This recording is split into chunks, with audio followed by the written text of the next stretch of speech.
नाजरीन अस्सलाम वालेकुम। भैंसा अपडेट न्यूज़ में आप तमाम का खैर मकदम है। भैंसा में जामे ख़ानदानी सर्वे का आज से आगाज़ हो चुका है। 26 बल्दी वार्डों को ब्लॉक्स में तकसीम करते हुए 102 टीमें दी गई तश्कील। जामे सर्वे का बल्दिया कमिश्नर राजेश कुमार ने लिया जायज़ा।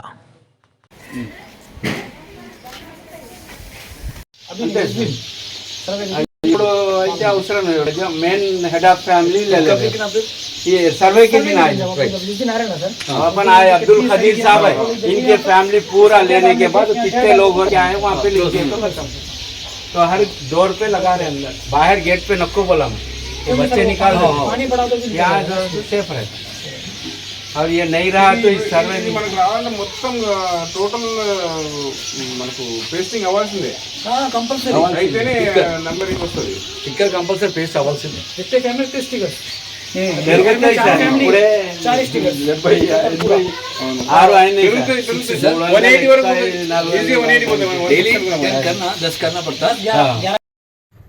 नाजरीन आपके अपने YouTube चैनल भैंसा अपडेट न्यूज़ को लाइक, शेयर और सब्सक्राइब ज़रूर करें।